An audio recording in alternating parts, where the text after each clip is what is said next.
ಒಂದು ಕಡೆ ಆರೋಪ ಪ್ರತ್ಯಾರೋಪಗಳ ಸರಣಿ ಮುಂದುವರೆದಿದೆ. ಮತ್ತೊಂದು ಕಡೆಯಲ್ಲಿ ಡಿಕೆ ಶಿವಕುಮಾರ್ ಅವರ ವಿರುದ್ಧ ಜೆಡಿಎಸ್ನ ಕಾರ್ಯಕರ್ತರು ಪ್ರತಿಭಟನೆಯನ್ನ ಮಾಡ್ತಾ ಇದ್ದಾರೆ. ಡಿಕೆ ಶಿವಕುಮಾರ್ ಅವರ ಭಾವಚಿತ್ರಕ್ಕೆ ಸಿಡಿ ಹಾರ ಹಾಕಿ ತಮ್ಮ ಆಕ್ರೋಶ ವ್ಯಕ್ತಪಡಿಸಿದ್ದಾರೆ. ರಾಮನಗರದಲ್ಲಿ ಬಿಜೆಪಿ ಹಾಗೆ ಜೆಡಿಎಸ್ನ ಜಂಟಿ ಪ್ರತಿಭಟನೆ. ಡಿಸಿಎಂ ಭಾವಚಿತ್ರಕ್ಕೆ ಸಿಡಿ ಹಾರ ಹಾಕಿ ಐಜೂರು ವೃತ್ತದಲ್ಲಿ ಪ್ರತಿಭಟನೆಯನ್ನ ನಡೆಸಿದ್ದಾರೆ. ಬೆಂಗಳೂರು ಮೈಸೂರು ಹಳೆ ಹೆದ್ದಾರಿಯನ್ನ ತಡೆದು ಪ್ರತಿಭಟನೆಯನ್ನ ನಡೆಸುತ್ತಿದ್ದಾರೆ ಜೆಡಿಎಸ್ ಹಾಗೆ ಬಿಜೆಪಿಯ ಕಾರ್ಯಕರ್ತರು.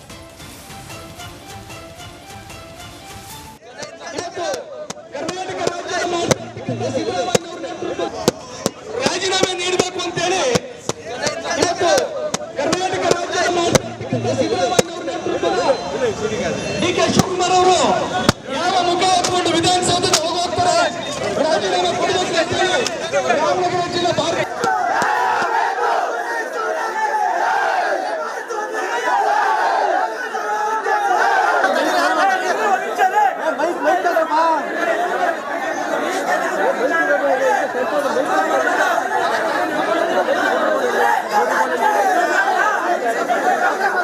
ಕುಮಾರ್ ಅವರಲ್ಲಿ ಯಾವತ್ತೂ ಇದ್ದೇ ಹೋದವರಲ್ಲ.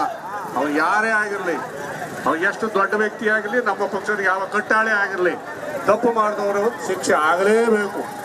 ಅದಕ್ಕೆ ತೀರ್ಮಾನ ಮಾಡಲಿಕ್ಕೆ ನಮ್ಮ ದೇಶದಲ್ಲಿ ಸಂವಿಧಾನ ಇದೆ, ಕಾನೂನು ಇದೆ, ಅದಕ್ಕೆ ತಕ್ಕಂಥ ನ್ಯಾಯಾಧೀಶಗಳಿದ್ದಾರೆ, ತೀರ್ಮಾನ ಮಾಡ್ತಾರೆ.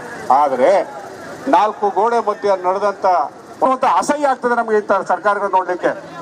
ದಯಮಾಡಿ ಯಾರೋ ಪುಣ್ಯಾತ್ಮ ಕೈ ಮುಗಿಬೇಕು.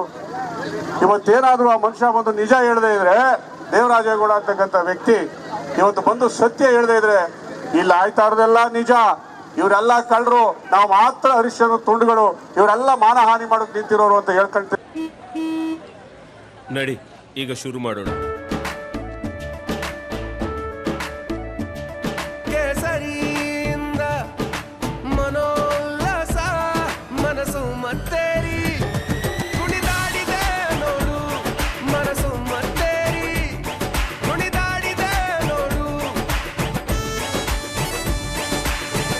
ಕ್ಷಣ ಕ್ಷಣವೂ ಆಚರಿಸಿ ಕೇಸರಿ ಹಬ್ಬ. ವಿಮಲ್ ಬಾಯಲ್ಲಿ ಹೇಳಿ ಕೇಸರಿ. ಎಲ್ಲ ನಮ್ಮನ್ನ ನಾವೇ ಬೈಕಳ ಮಟ್ಟಕ್ಕೆ ಮಾಡಿಟ್ಟಿದ್ದ ಈ ಮನುಷ್ಯ. ಇಂಥ ದುಷ್ಟರನ್ನ ನಡು ರಸ್ತೆ. ಒಂದ್ ಕಡೆ ಪ್ರತಿಭಟನೆ ನಡೀತಿದ್ರೆ ಮತ್ತೊಂದ್ ಕಡೆ ಆರೋಪಗಳ ಸರಣಿ ಮುಂದುವರೆದಿದೆ. ಜಿಟಿ ದೇವೇಗೌಡರು ಮಾತನಾಡಿದ್ದಾರೆ, ಕೇಳಿಸ್ಕೊಳ್ಳೋಣ. ಪ್ರಜ್ವಲ್ ರೇವಣ್ಣ ಅವರ ಪೆಂಡ್ರೈವ್ ಪ್ರಕರಣ ಈಗ ಸಾಕಷ್ಟು ಸದ್ದು ಮಾಡ್ತಾ ಇದೆ. ಈ ವಿಚಾರವಾಗಿ ಮಾತಾಡೋಕೆ ಜೊತೆಗೆ ಜೆಡಿಎಸ್ನ ಕೋರ್ ಕಮಿಟಿ ಅಧ್ಯಕ್ಷರಾದಂತಹ ಜಿಟಿ ದೇವೇಗೌಡ ಅವರು ಮಾತಾಡಿಸ್ತಾ ಹೋಗ್ತೀನಿ. ಸರ್, ಬಹಳ ಪ್ರಮುಖವಾಗಿ ಇವತ್ತು ಪ್ರತಿಭಟನೆ ಮಾಡಿದ್ರಿ ಸರ್. ಪ್ರತಿಭಟನೆ ಮಾಡಿದ್ರಿ ಇವತ್ತು 15 ದಿನಗಳಿಂದ ಈ ಒಂದು ಪ್ರಜ್ವಲ್ ರೇವಣ್ಣ ಮೇಲೆ ಬಂದಿರತಕ್ಕಂಥ ಆರೋಪದ ಬಗ್ಗೆ ರಾಜ್ಯ ಸರ್ಕಾರ ಏನು SIT ತನಿಖೆಯನ್ನು ಪ್ರಾರಂಭ ಮಾಡ್ತೋ ಅದನ್ನು ಮುಕ್ತ ಕಂಠದಿಂದ ಸ್ವಾಗತ ಮಾಡಿ ತಪ್ಪಿತಸ್ಥರಿಗೆ ಶಿಕ್ಷೆ ಆಗಲಿ ಅಂಥೇಳಿ ಮುಕ್ತವಾದ ಅವಕಾಶವನ್ನು ಕೊಟ್ಟಿದ್ದೀವಿ. ನಾವು ಯಾರು ಮಧ್ಯೆ ಹಸ್ತಕ್ಷೇಪ ಮಾಡಿಲ್ಲ. ಕಾಂಗ್ರೆಸ್ ಅವರೇ ಹೇಳ್ತಾ ಇರೋ ರೀತಿಯ ಯಾರೋ ನಮ್ಮ ಶ್ರೇಯಸ್ ಪಟೇಲ್ ಏನಿದ್ದಾರೆ ಅಭ್ಯರ್ಥಿ, ನನಗೂ ಕಾರ್ತಿಕ್ ಸಂಬಂಧ ಇಲ್ಲ ಅಂತ ಹೇಳಿದ್ದಾರೆ. ಅವ್ರ ಜೊತೆ ಕೂತು ಊಟ ಮಾಡಿದ್ದಾರೆ. ಅವ್ರು 2 ಒಬ್ಳಿ ಕ್ಯಾನ್ವಾಸ್ ಉಸ್ಕೊಂಡು ಮಾಡ್ತಿದ್ದಾರೆ. ಕಾರ್ತಿಕ ಅವ್ನು ಫಾರಿನ್ಗೆ ಹೋಗಿದ್ದಾನೆ ಅಂತ ಹೇಳ್ತಾರೆ. ಅವನ್ನ ಹಿಡಿಯೋ ಕೆಲಸನೂ ಇವ್ರು ಮಾಡಿಲ್ಲ. ಕಾರ್ತಿಕನ್ನ ಮೂಲ ವ್ಯಕ್ತಿ ಕಾರ್ತಿಕ್ ಅಂದಮೇಲೆ ಕಾರ್ತಿಕ್ನೇ ಇದು ಮೂಲ ವ್ಯಕ್ತಿ ಅಂತ ಅವರು ಹೇಳುವಾಗ ಅವ್ರನ್ನ ಹಿಡಿತಕ್ಕಂಥ ಕೆಲಸ ಮಾಡ್ತಾಯಿಲ್ಲ. ಅವ್ರ ಬಗ್ಗೆ ಕ್ರಮ ಇಲ್ಲ. ಇವತ್ತು ಯಾರ್ಯಾರು ಇದಕ್ಕೆ ಮೂಲ ಕಾರಣಕರ್ತರಾಗಿದೆ ಅನ್ನೋದ್ರ ಬಗ್ಗೆನೂ ಮಾಡಿದೆ.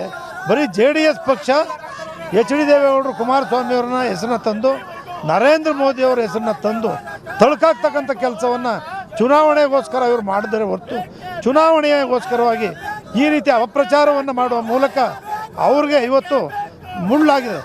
ಅವ್ರಿಗೆ ವಾಪಸ್ ಇದು ನ್ಯಾಯ ಕೊಡ್ತಕ್ಕಂಥದ್ದಕ್ಕೆ ಮತ್ತೆ ವಾಪಸ್ ತಿರುಗೆದ್ದಿದ್ದಾರೆ.